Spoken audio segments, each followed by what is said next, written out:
The sun over San Judas didn't just shine, it beat down like a hammer on an anvil.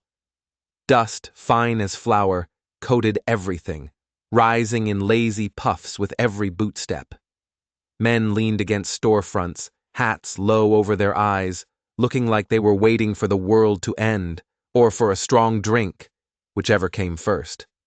On the courthouse steps, Sheriff Abel Dunn stood holding a piece of paper like it was a snake he was afraid would bite him. His deputy, a young man named Mateo Ruiz, watched from the side, his hand never far from his pistol. And tied to a wagon wheel, right there in the middle of it all, was an Apache man. His wrists were bound tight with rawhide, so tight the skin was broken. His shirt was torn and stained with blood that had long since dried. But he wasn't looking at the crowd. He wasn't looking at the sheriff. He was staring somewhere past them all, his face as still and silent as the desert stones. You could look at him for an hour and not see him blink. Sheriff Dunn cleared his throat, the sound unnaturally loud in the dead air. By order of the district judge, he read, his voice flat, the prisoner is to be hired out to defray fines and costs. He paused, squinting at the paper. Term not to exceed 60 days. Food and safety become the hirer's responsibility. He glanced down at the man tied to the wheel. The paper said his name was Cana. That was all. Just Cana. A low murmur went through the small crowd. Cowhands, gamblers, a few folks who had nothing better to do than watch another man's misery. One of them laughed, a short, ugly sound. $20 to feed an Indian? He ain't worth the beans. Dunn ignored him, though a muscle twitched in his jaw. Starting bid? He tried again. $20 for the first month. The only answer was the buzzing of flies and the sound of a crooked piano tune spilling out of the saloon. It seemed nobody wanted to buy a man's trouble, not even for cheap. And that's when the dust parted for the wheels of a fine carriage. Isabella Montrose stepped out. Everyone knew who she was. Daughter of the richest transport man in the territory. But she didn't carry herself like she was made of money. She moved with a quiet calm that made the dusty street feel like a church. She wore a simple traveling dress of sage green, and her posture alone was enough to make rough men lower their voices and look at their boots. From the hotel veranda, another man watched her. Richard Hale. He was handsome, rich, and knew it. Miss Montrose, he called out, his voice smooth as whiskey. Strange company for a lady. Come for the show? He expected her to blush, to turn away. But she didn't. She just looked at him, then at the courthouse. I came for stamps, she said, her voice clear and cool. But her eyes didn't go to the post office. They settled on the Apache man, then on the sheriff. She stepped forward, her green dress a slash of color in the brown town. Is this lawful, Sheriff? Dunn shuffled his feet. Hiring out's on the books, ma'am. Judge's orders. It was legal, but it didn't feel right, and everyone there knew it. Isabella moved closer, right to the courthouse steps, until she was standing just a few feet from the prisoner. She didn't look at him with pity or with fear. She looked at him like he was a man. How much? She asked. The sheriff blinked, caught off guard. For him? Well, the fines and costs come to $42, and $1 for the clerk. Richard Hale let out a loud chuckle from the hotel porch. No need to empty your purse, Isabella. After our wedding, I'll be happy to cover any of your little charities.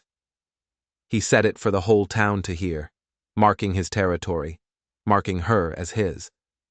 But Isabella acted as if she hadn't heard a word. She opened her small purse, her reticule, and drew out gold and silver coins. She laid them neatly on the step, one by one. The clink of each coin was like a bell tolling. I'll pay for both months, she said, her voice steady. Up front. A wave of whispers washed over the crowd. A woman like her, buying a prisoner? An Apache? It was more than strange. It was a scandal. Deputy Ruiz, without waiting for the sheriff's order, stepped forward and drew his knife. With a single, clean slice, he cut the rawhide bonds. They fell away, leaving angry red grooves on Kana's wrists. He didn't rub them. He didn't move at all. He just watched.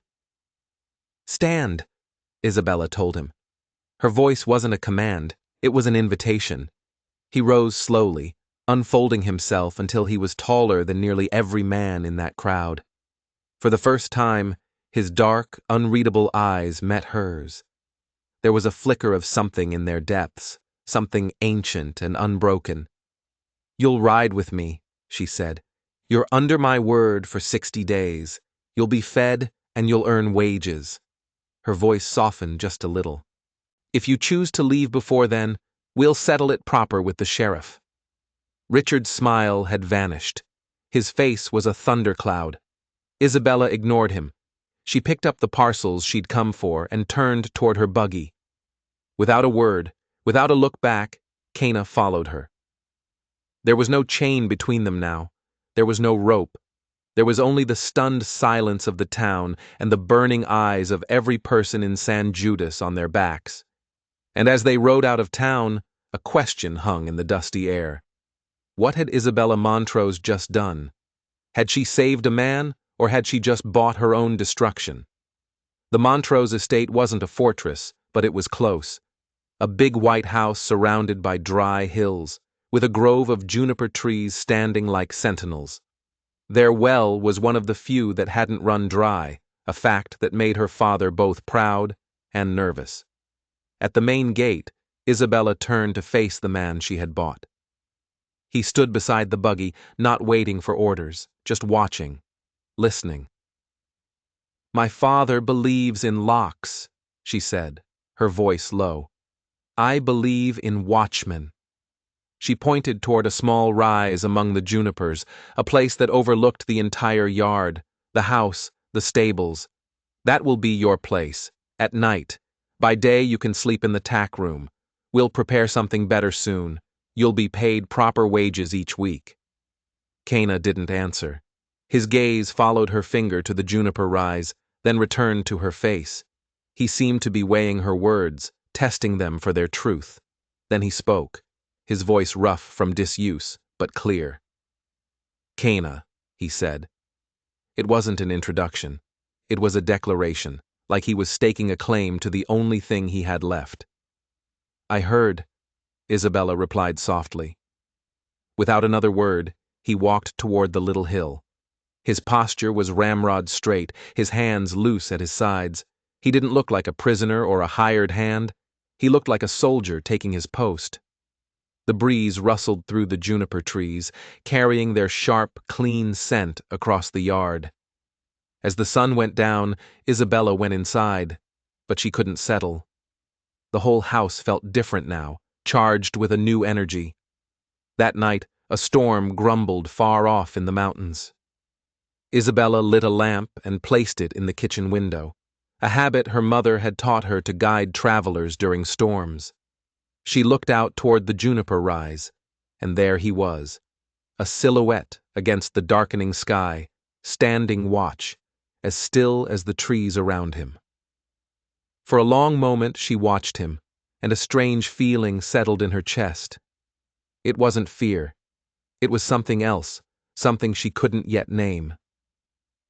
Out on the hill, Kana stood unmoving, but his mind was not still. As he stared at the lamp in the window, a flicker of a memory, sharp and unwelcome, cut through the fog in his head. It wasn't a full memory, just a flash of an image. Canvas walls, glowing yellow from a lamp, just like that one. The sharp, bitter smell of medicine. A rough hand forcing his jaw open, pouring a burning liquid down his throat. And a voice he almost knew, whispering in English. "Keep him docile," the voice said. "Keep him from remembering." His eyes snapped open, the memory gone as quickly as it came. He was back on the hill, with the scent of juniper and the steady, warm light from the house. But now he knew. Someone hadn't just captured his body. They had tried to capture his mind, and they had failed. Morning came sharp and bright, burning the dew off the grass before you could even see it. The Montrose ranch was already alive with the sounds of work, the clang of the cook's pans and the low nickering of horses. From her bedroom window, Isabella watched Cana come down from the juniper rise. He moved with a purpose that was unsettling. He wasn't wandering. He was patrolling. Even with his torn shirt and the marks on his wrists, he carried himself with an unbroken dignity. She met him by the back porch, holding out a tin cup of water. "You'll want this," she said. He took it, his fingers brushing hers for a fraction of a second. He drank slowly, his eyes never stopping their movement. He scanned the fence lines, the barn doors, the distant line of cottonwoods along the arroyo. It was like he was memorizing the layout of a battlefield. The grooves on his wrists looked raw, but he seemed to feel no pain. "Do you understand English well?" she asked, her voice quiet. He looked directly at her, then at the cup in his hand, and gave a single, deliberate nod. "Then listen carefully," she continued, her tone becoming more formal. "My father is unwell. I am in charge of this place. I will not have disorder. You are to stand watch at night and help where you are needed by day. You will be paid the same wages as any other hand." She watched his face for any sign of defiance or confusion, but there was none. Just that unnerving stillness. He nodded again. "And," she added, the formality softening, "you will speak to me if something troubles you." This time, he paused. The silence stretched out, filled only by the chirping of crickets. Then he spoke, his voice a low rumble, as if pulled up from a deep well. "Yes." Just that one word, but it held more weight than a whole speech. Isabella felt that something had just been settled between them, a contract that went deeper than the $42 she'd paid in town. By the end of the week, the household had settled into a strange new rhythm. Cana moved through the ranch like a ghost. He fixed a broken gate hinge without being asked. He mended a section of fence that had been worrying the stable master for a month. He carried water from the well, his movements economical and efficient. He never spoke unless spoken to, and when he wasn't working, he would return to the juniper rise. He would just stand there, for hours, watching. His presence made the other servants nervous, but it had the opposite effect on Isabella. For the first time in a long time, she felt a sense of security that had nothing to do with locked doors. But in town, the whispers had grown into a roar. The daughter of the great Montrose estate, hiring a savage Apache for her personal guard. It was the biggest scandal San Judas had seen in years. When Isabella went to the mercantile for supplies, the talk would stop the moment she walked in.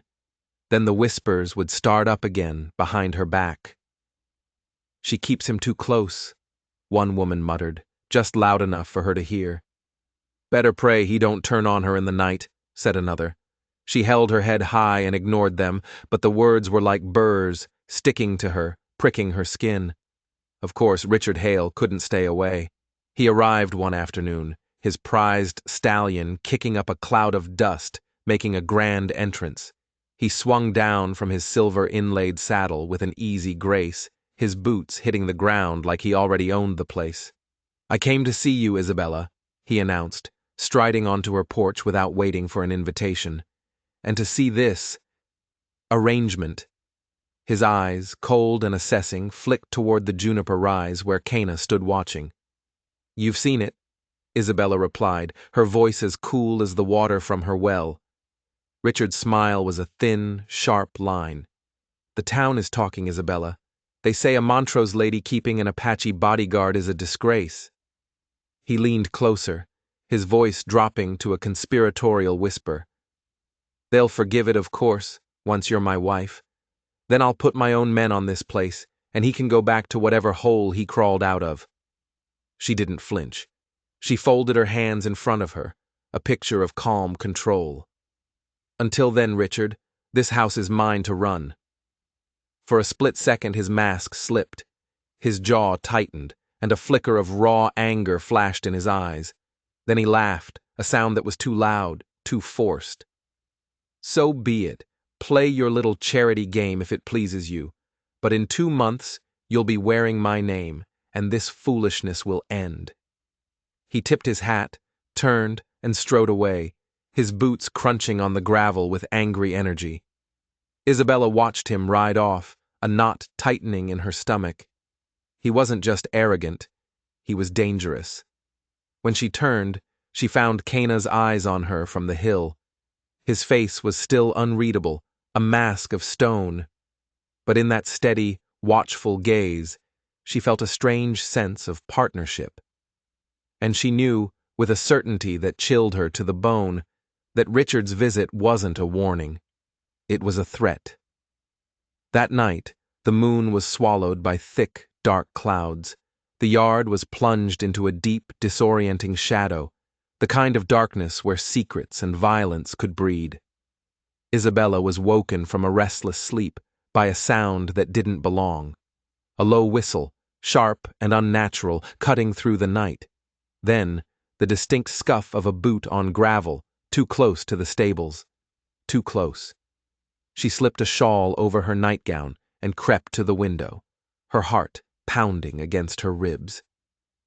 A figure was crouched by the stable door, a dark shape against the darker wood. His hands were fumbling with the latch. Isabella opened her mouth to scream, to raise the alarm, but the sound was choked in her throat, because before she could even draw a breath, another shadow detached itself from the deeper darkness near the juniper trees. It was Cana, and he moved without a sound. He was a phantom, a whisper of motion. One moment, he was by the trees, the next, he was on the intruder. He didn't shout. He didn't hesitate. He seized the man's wrist, twisted it with a sickening crack of bone, and drove him face first into the dirt. The man let out a muffled yelp, a curse swallowed by the dust. A knife clattered on the ground, its blade catching a faint gleam of starlight.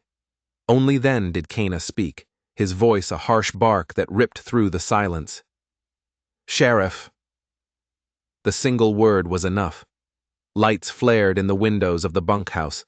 Servants came running, carrying lamps and shouting questions. Within minutes, Deputy Ruiz arrived, galloping into the yard with his pistol drawn. He knelt beside the captured man, who was spitting a mixture of blood and dirt onto the ground. "Just some drunk cowhand," Ruiz muttered, rolling the man over. "Claims he was just looking for a place to sleep it off." But his eyes lingered on the knife still lying in the dust. A man looking for a place to sleep doesn't usually carry a blade like that. Cana said nothing. He kept the man pinned with a knee in his back, his grip like iron, until Ruiz had him properly shackled. Only then did he stand up and step back into the shadows. Isabella stood on the porch, her hand pressed to her chest, trying to calm her racing heart. When the deputy had dragged the prisoner away, she turned to Cana. The lamp from the kitchen cast long, dancing shadows across his face. "You saw him before anyone else," she said. It wasn't a question.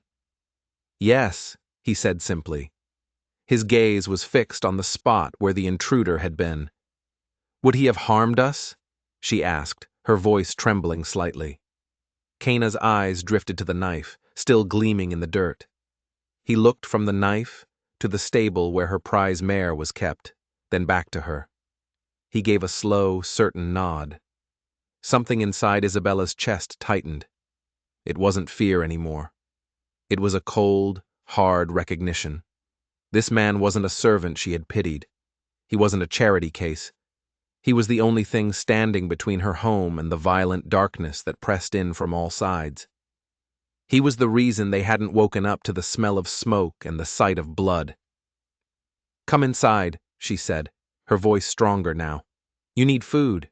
Your watch is over."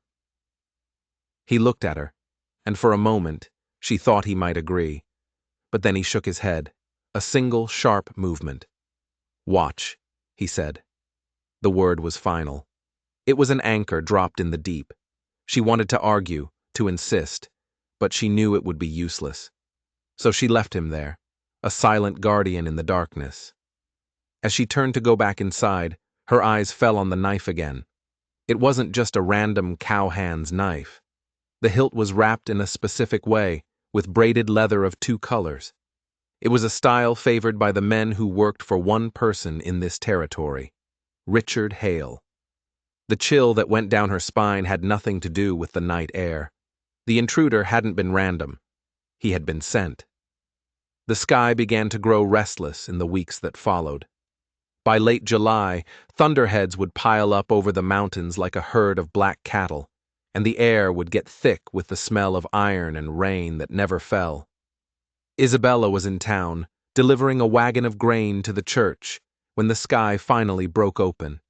It wasn't a gentle rain, it was a deluge. A roar came from the direction of the San Pedro Wash, a sound like a freight train, and moments later, a solid wall of brown water came surging down the dry riverbed. It carried everything with it: tree branches, broken fences, all of it churned into a deadly battering ram. The stagecoach from Tucson had just been crossing the ford. Isabella heard someone scream, "Lord, help them!" as the coach, caught broadside by the torrent, lurched violently. The horses shrieked, a sound of pure terror as they were dragged down by the current. The coach tipped, balanced for a heart-stopping second on two wheels, and then crashed onto its side, spilling its passengers into the raging water. A child's cry, thin and sharp, cut through the roar of the flood. Isabella's hands flew to her mouth, but before she could even process the horror, Cana was moving. He was beside her one moment, gone the next. He didn't shout. He didn't look for permission.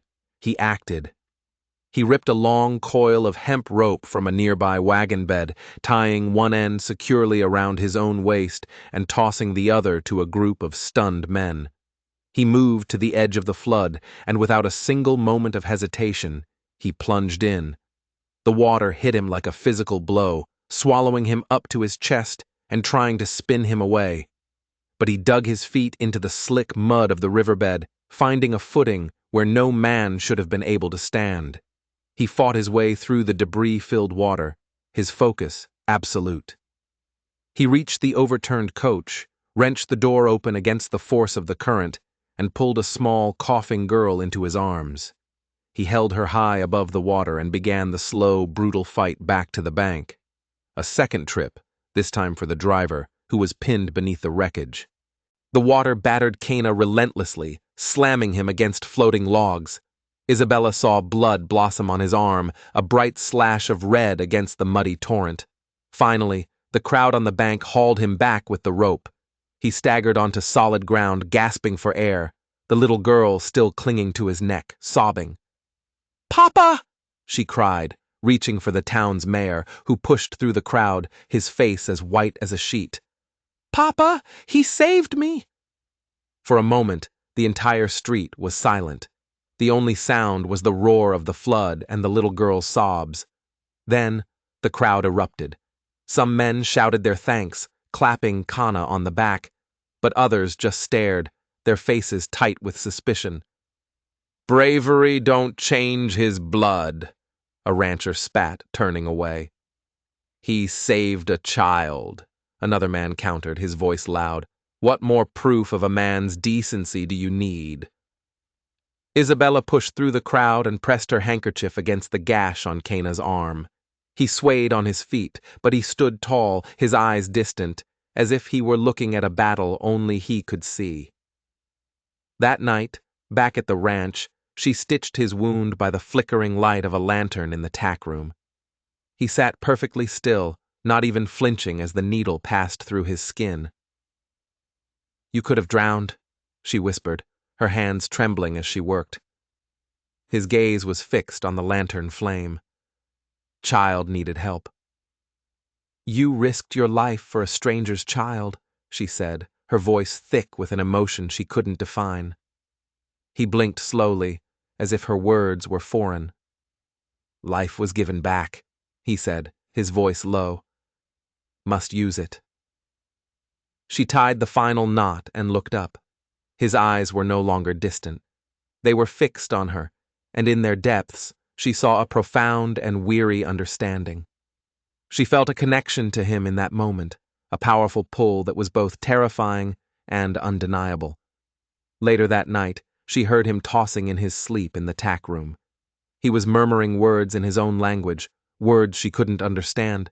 Then, suddenly, he spoke in ragged, broken English. "Keep him docile," he gasped. "Don't let him remember." He jerked awake, his breath coming in harsh, ragged bursts. Isabella rushed in. She gently touched his shoulder. "It's all right," she whispered. "It's only a dream." But as he stared into the darkness, his eyes wide with a remembered horror, she knew it wasn't just a dream. It was a memory, fighting its way to the surface, and she had a sickening feeling she knew who wanted to keep it buried. Word of Cana's heroism at the flood spread through the territory like wildfire, but the story had two very different versions. Some people, like the mayor whose daughter he had saved, spoke of him with grudging respect. But others, their voices loud in the saloons, scoffed. "Even a wolf will pull a lamb from a fire," they'd say, "but only so he can eat it himself." Richard Hale, ever the opportunist, saw his chance. He strode into the saloon, bought a round of drinks for everyone, and told the story his way. He spun a tale of how he had organized the entire rescue, how he had been the one to provide the rope, how he had directed the men on the bank. He claimed he was about to jump in himself, but the wild man had foolishly leapt in first. The local newspaper, owned by a man who owed Richard money, printed his version of the story. Richard Hale was hailed as a town benefactor, a hero who had orchestrated a daring rescue. When Isabella read the article aloud to Cana, his face remained a mask. He just shook his head slowly, a gesture not of denial, but of a deep, weary resignation. Isabella crumpled the newspaper in her fist, her knuckles white, a hot fury burning in her chest. A week later, a formal-looking rider arrived at the Montrose estate. It was Sheriff Dunn, and he looked deeply uncomfortable. He handed Isabella an official notice. "The judge wants the Apache turned over for a review of his case," he said, avoiding her eyes. "Says he's a potential danger to the community, despite what happened at the flood. Folks are uneasy." Isabella's voice was sharp as broken glass. "Uneasy? He saved their children, and now they're uneasy?" Dunn flushed a deep red. "You know how people are, Miss Montrose. Richard Hale has been pressing the matter with the judge." Of course he had. Richard couldn't stand that Cana had been seen as a hero, even for a day. He had to tear him down, to put him back in his place. Cana had appeared in the doorway of the barn, silent as ever, but she knew he was listening. She could feel his eyes on her as she turned back to the sheriff, her spine straight as a rifle barrel. "Tell the judge," she said, her voice ringing with authority, "that I have renewed his contract. He is my hired guard, and he is under my protection. He is not going anywhere." The sheriff shifted from foot to foot. "That might not hold up in front of the judge, ma'am. Not for long." After he left, Isabella paced the long porch of the house, the sheriff's warning echoing in her mind. As dusk fell, she walked to the base of the juniper rise and looked up at the lone figure silhouetted against the first stars. "You are not a prisoner here," she said, her voice barely a whisper. "But they want to take you. They want to make you one again." Cana didn't move, didn't speak for a long time. Then he said, so quietly she almost didn't hear it, "Not the first time." Her breath caught in her throat. "What do you mean?" He finally looked down at her, and for the first time, she saw something beyond the stoic mask. She saw a flicker of raw, remembered pain. "Camp," he said, his words broken, fragmented. "White tents, men with a flag. They took us, gave me a drink, said it would make me forget." The meaning hit her like a physical blow. Her throat tightened. Whoever had captured him hadn't just put him in chains. They had tried to erase him, to steal his memories. "You're remembering more now, aren't you?" she asked gently. He touched the new scar on his arm, the one she had stitched. "Pieces," he said, like looking through smoke, pieces of fire, not whole. She desperately wanted to ask more, to know what he had seen, but his expression closed down again, the gate slamming shut. He turned his gaze back to the horizon, leaving her alone with a terrible, growing certainty. This wasn't just about a false charge or a town's prejudice. This was about a crime that someone very powerful wanted to keep buried. The tension in San Judas grew as thick and heavy as the monsoon clouds that now hung over the mountains every afternoon. When Isabella rode into town, men who had known her since she was a child would only give her a stiff, formal nod. Women would turn their heads, whispering to each other as she passed. Even the children, who used to wave, now just stared before their mothers pulled them away. At church on Sunday, Father Esteban preached a sermon about mercy and judging not, lest ye be judged. But his words seemed to fall on deaf ears. The muttering in the pews was about Indian witchcraft, and the shame Isabella was bringing upon the Montrose name. Richard Hale stood at the back of the church, his arms folded across his chest, a faint, smug smile on his face. He looked as if the sermon had been written just for him, to prove his own righteousness. Isabella walked home alone that day, her head held high, refusing to let them see how the weight of their scorn was pressing down on her. It was only when she reached the gate of her own ranch and saw the solitary figure of Cana waiting on the juniper rise that she felt like she could breathe again. One night, a rare, cool breeze stirred the curtains in the house. Isabella couldn't sleep. She brewed a pot of coffee and carried it, along with a loaf of fresh bread, out to the rise. Cana was there, as always, a statue in the moonlight. He accepted the food with a slight inclination of his head, a silent thank you.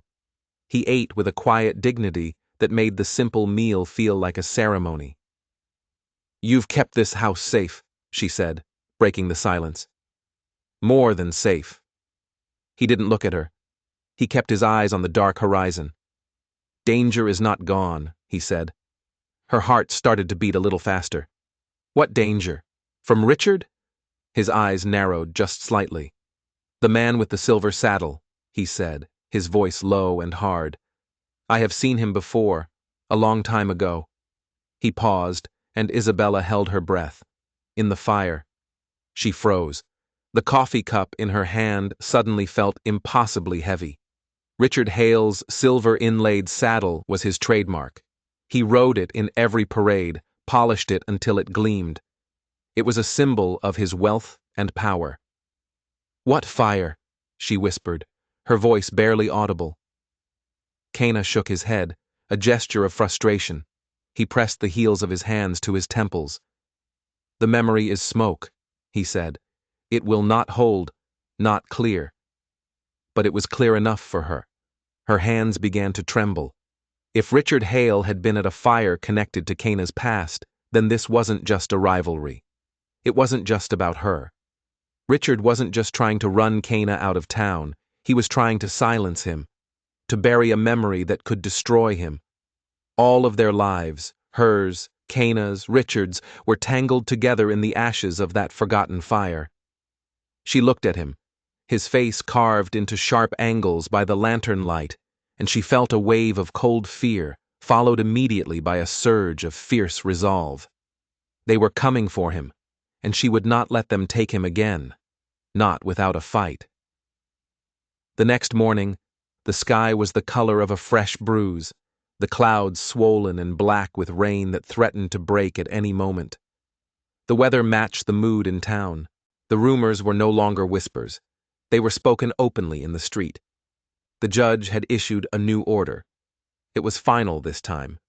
Sheriff Dunn was to ride out to the Montrose estate and arrest Cana, by force if necessary. The 60 days of her contract meant nothing now. The law was whatever Richard Hale said it was. Isabella knew her time was running out. She stood on her porch, watching the storm clouds gather, and she understood that the choice she had to make was no longer between Cana and her reputation, or even between her duty and her heart. The choice was between the gilded cage that had been built for her and the terrifying unknown freedom that was waiting just beyond the horizon. and she knew which one she was going to choose. By August, the weight on Isabella's shoulders felt crushing. Her father's health had taken a turn for the worse. The doctor's diagnosis of consumption was a death sentence, and the whispers from the bank in Tucson were getting louder. The Montrose name, once a shield, was now a burden she carried alone. Richard Hale was a constant presence at the estate now, arriving unannounced, walking the halls as if he were already the master. He spoke of ledgers and land deeds, of debts that could be forgiven, of a future that could be secured. All she had to do was say yes. One evening, he cornered her in the dining room. He pushed his wine glass aside and fixed her with that smile that never reached his eyes. This town needs stability, Isabella. Your father's holdings combined with mine, that's stability. Our wedding will bring peace. He leaned forward, his voice dropping. But that Apache cannot remain. He is a flaw in the plan, a risk. He saved my life, Isabella said, her voice even, betraying none of the turmoil inside her. Richard's smile tightened. And he will repay you by turning on you. It's in his blood. Do you honestly believe a savage can guard you better than your own husband? Through the open window, she could see Cana sitting at the edge of the porch, sharpening a tool by the fading light. He made no sign that he had heard, but she saw his hand clench for a brief, tight moment on the wood railing before relaxing again. The calm was gone. The days crawled by, each one bringing more pressure from Richard. He talked about legal papers he had drawn up, judges who were in his pocket, debts that were about to be called in. Isabella faced him with a cool exterior, but inside, she felt like she was fraying, thread by thread. Cana, meanwhile, continued his silent work. He repaired fences damaged by a summer storm, dug new irrigation channels to save her mother's garden from the relentless heat, and every single night he stood his watch on the juniper rise. But his nights were not peaceful. His sleep was tormented by memories that were breaking through the fog. Silver saddle, fire, soldiers shouting, the taste of whiskey, and something bitter. One night, Isabella found him awake long after midnight, staring into the darkness. "What do you see when you dream?" she asked softly. He rubbed his temples, a slow, weary gesture. "Men came," he said, his voice raspy. "With a flag. They said the spring, the water, was theirs now. They said Apache raiders had killed a settler family. They said it was our tribe." He looked at her, his eyes dark with a remembered injustice. It was a lie, a reason to take the land. "You saw a silver saddle," she prompted gently. He gave a single, sharp nod. "Yes, that man, Hale. He was there." He pointed. He gave the orders. The air left Isabella's lungs in a rush. She had suspected it, feared it. But to hear it confirmed, to hear Richard's name from his own lips, made it real. Richard hadn't just been present at the attack. He had led it. He was the architect of Cana's destruction. "Cana," she whispered, her voice urgent, "you must not speak of this to anyone. Not yet. They will say you are lying. They will twist your words." He just looked at her, his expression unreadable, and then turned his gaze back to the stars, as if the answers were written there and not in the world of men. The wedding day arrived with impossible speed. The announcement in the Gazette used bold letters. Union of Montrose and Hale to secure future of San Judas. The town was buzzing. The church was decorated with flowers. The judge himself was invited to give a toast. In her bedroom, Isabella stood as still as a statue while the maid fastened the buttons on her white lace gown. She saw her own reflection in the mirror, a pale, composed stranger, a bride being led to the sacrifice. Her father, too weak to leave his bed, had squeezed her hand that morning. "Do what you must, daughter," he had whispered. "Save the name." She had nodded, a lie that felt like a stone in her throat. Down in the stable, Cana was saddling 2 horses. Not the fancy white mare for the wedding procession, but the two swiftest geldings they owned. He worked with a quiet, focused intensity. He didn't know her plan, or maybe he did. She could never be sure what he was thinking behind those silent, watchful eyes. The church was packed.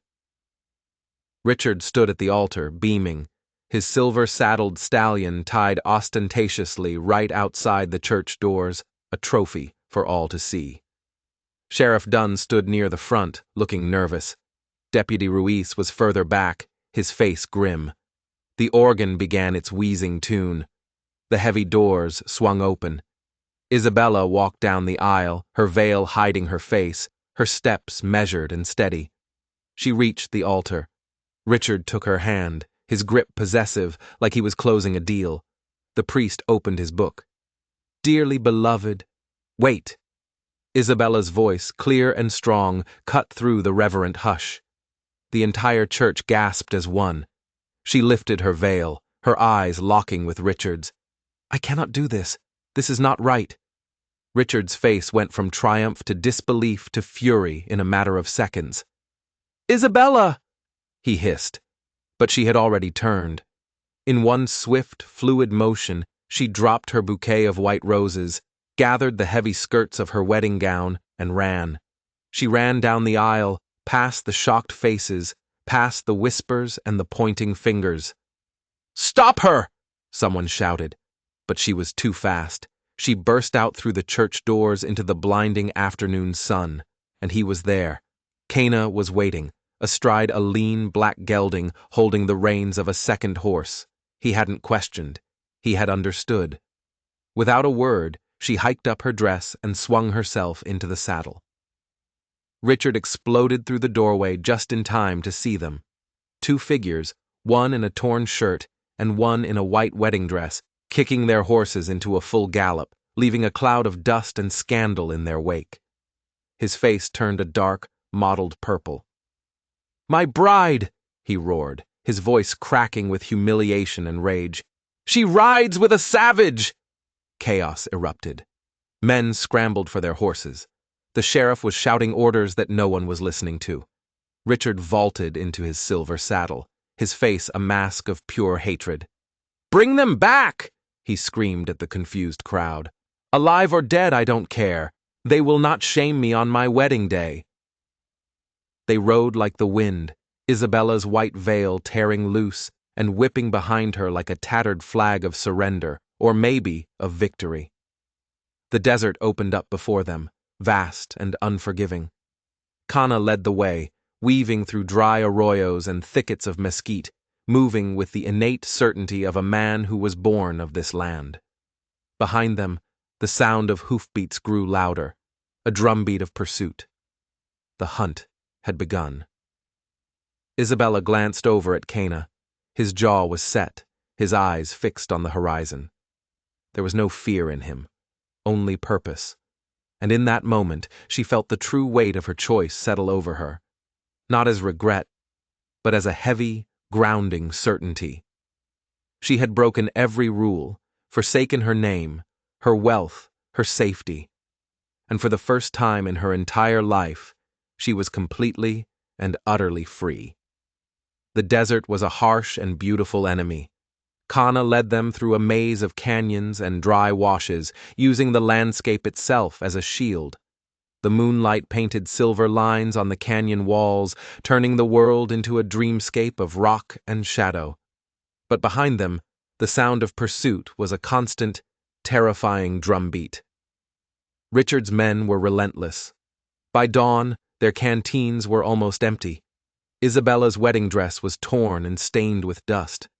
Her hair was a wild tangle, and her face was streaked with dirt, but she rode with a grim determination that matched Cana's. "How much farther?" she gasped during a brief stop.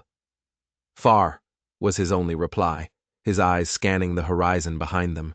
He pointed a finger toward a distant line of dark hills, where the jagged shapes of pine trees broke the skyline. "Water there." They pushed their horses onward, the animals stumbling with exhaustion.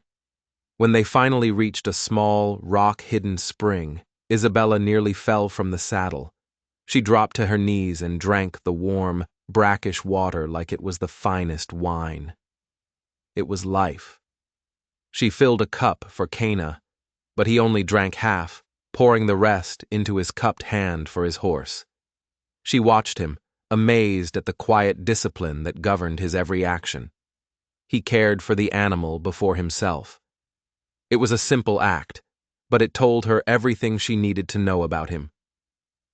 That night, they took shelter in a shallow cave carved into a canyon wall. The wind howled outside, scraping sand against the rocks. Isabella lay wrapped in a saddle blanket, too wired to sleep. A few feet away, Kana sat cross-legged, the faint starlight glinting off the blade of the knife he was sharpening. "Do you think he'll follow us this far?" she asked, her voice small in the vast darkness.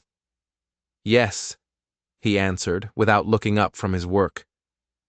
"He will not stop." A shiver ran through her that had nothing to do with the cold. "He doesn't want me back," she said, thinking aloud. "He just wants to win. He wants to own me, the way he owns his land, his silver saddle." Cana's hand paused its rhythmic movement on the whetstone. He looked at her, his eyes seeming to glow in the dark. "You are not owned." The words were simple, but they settled deep inside her, a vow spoken into the heart of the desert. She turned her face toward the star-dusted sky, unexpected tears stinging her eyes. 2 nights later, their luck ran out. The sharp crack of a rifle shot echoed through the canyon, and a bullet sparked off the rock just inches from Isabella's head. She dropped to the ground as Kana lunged, pulling her behind a large boulder. "Stay," he ordered, his voice a low growl. Before she could protest, he was gone, melting into the shadows. He moved with a terrifying speed and silence. She saw the flash of his knife, once, then twice in the moonlight. A man screamed, a sound that was cut off abruptly. Another shot rang out, wild this time, followed by a dead, ringing silence. When Kana returned, there was a fresh streak of blood on his arm, but his eyes were calm and steady. "They will circle," he said, his breathing even. "We move, now." She didn't argue.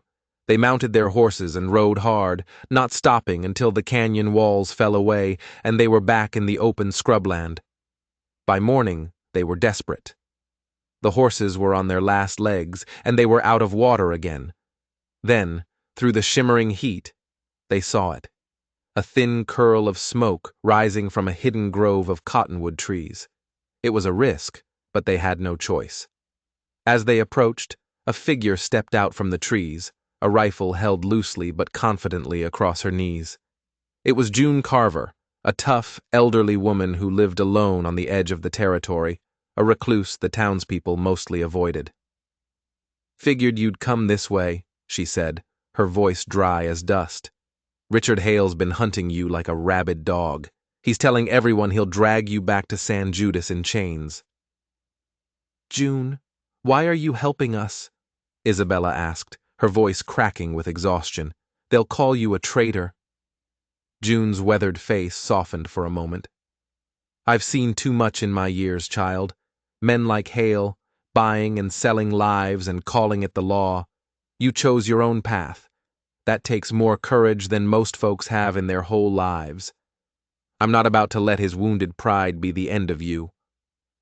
She pressed canteens of fresh water and bags of dried meat into their hands. Then she turned to Cana. "You have a warrior's eyes," she said, looking him up and down. "Don't waste them on running forever. Find a place to make your stand." Cana inclined his head, a gesture of respect and gratitude.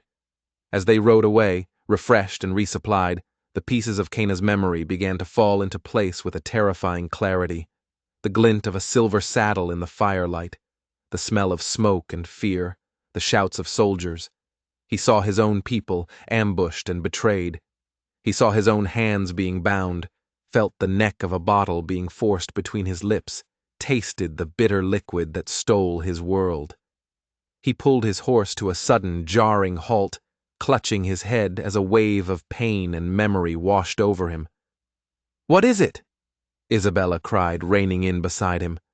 "I remember," he rasped, his voice choked. Richard. He was with the soldiers. He led them to the spring. He burned my village, my people. His eyes, when he looked at her, were blazing with a fire that had been banked for years. He did this to me. Isabella's stomach turned to ice. The truth was so much worse than she had ever imagined.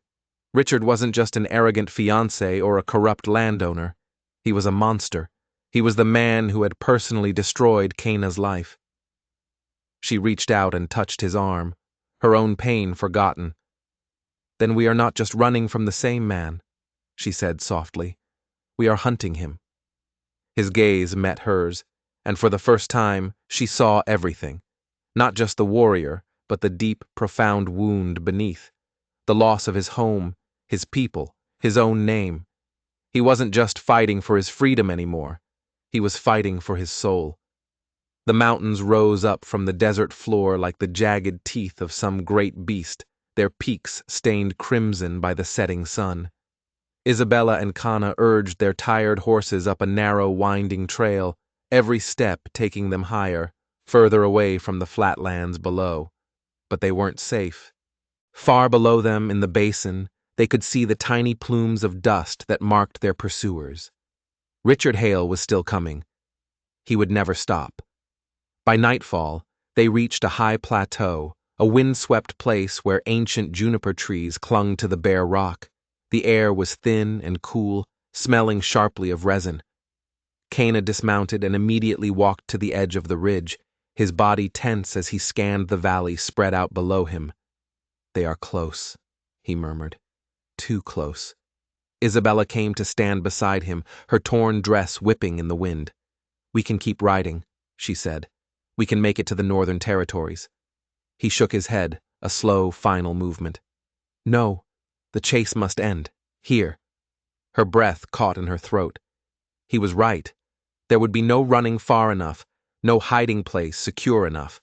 There would be no peace for them as long as Richard Hale's pride remained unbroken. They would make their stand here. At dawn, the riders appeared. A dozen men with Richard at their head.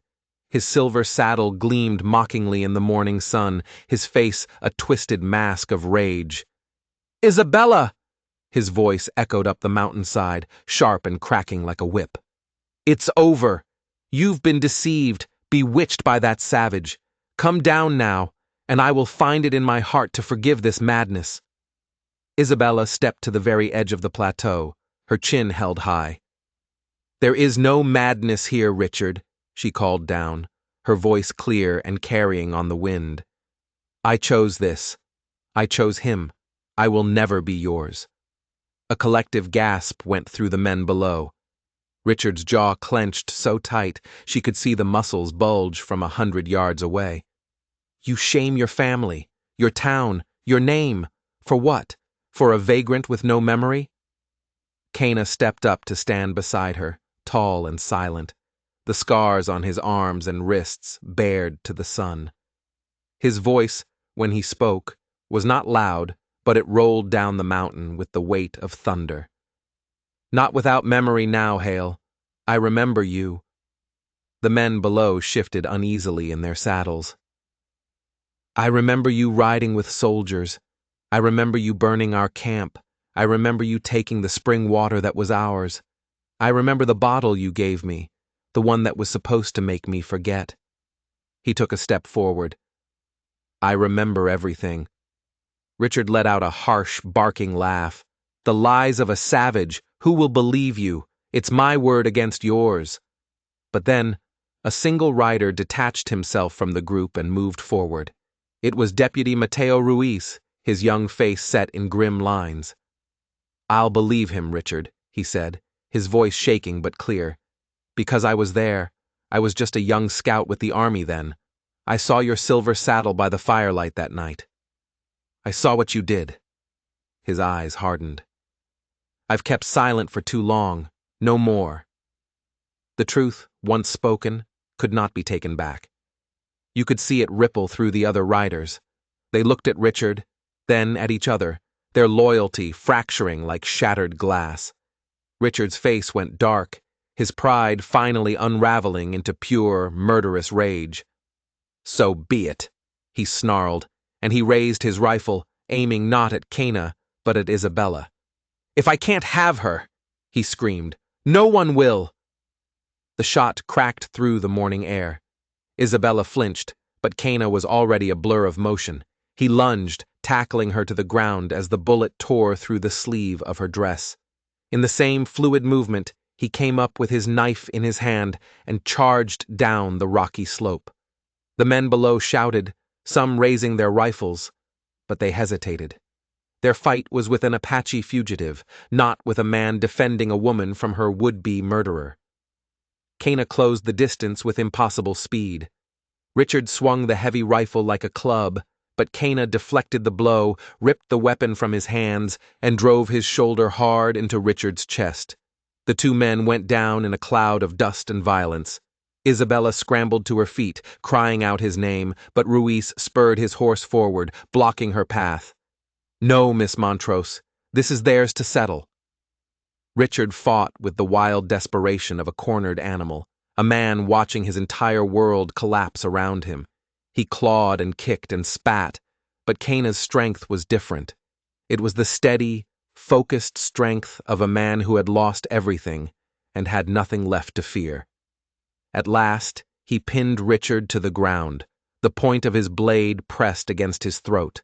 A dead silence fell over the plateau. The only sounds were Richard's ragged, terrified gasps and the whisper of the wind through the juniper trees. Cana's eyes burned with the fire of 1,000 injustices. "For my people," he said, his voice low and guttural. "For the fire, for the years you stole from me." Isabella rushed forward then, her hand outstretched. "Cana, no," she pleaded, her voice trembling but firm. "Killing him won't bring back what was taken. The victory is living, our life, not his death." His burning gaze flicked from Richard's terrified face to hers. For a long, stretched-out moment, the world hung in the balance. Then, slowly, deliberately, he lowered the knife. Richard lay on the ground, gasping and broken, his face ground into the dirt he had tried to conquer. Ruiz dismounted, a rope in his hand. "Richard Hale," he said, his voice filled with disgust, "you'll answer for your crimes. Your silver saddle won't buy your way out of this one." One by one, the other riders turned their horses and rode away, leaving Richard alone with his shame and his justice. When it was all over, Isabella and Cana stood together on the ridge, looking out over the vast valley. The air felt cleaner, lighter. "We're free," she said, her heart full. "Free to choose where we go from here." He reached out and gently touched the faint scar that still marked his wrist, then took her hand in his. "You gave me my name back," he said. "Not prisoner, not savage. Man." Tears welled in her eyes, but she was smiling. "And you," she said, "gave me my courage. Not daughter, not bride, a woman who chooses her own road." They mounted their horses and turned them not back toward San Judas, but north, toward the wide-open land where the sky had no end. As they rode away, the wind whispered through the juniper trees, a sound like a blessing, carrying away the last chains of the past. If you enjoyed this story, and I hope you did, please consider giving this video a like. And if you want to hear more stories of justice, courage, and the wild human heart, don't forget to subscribe to the channel. It means the world to me. Thank you for listening.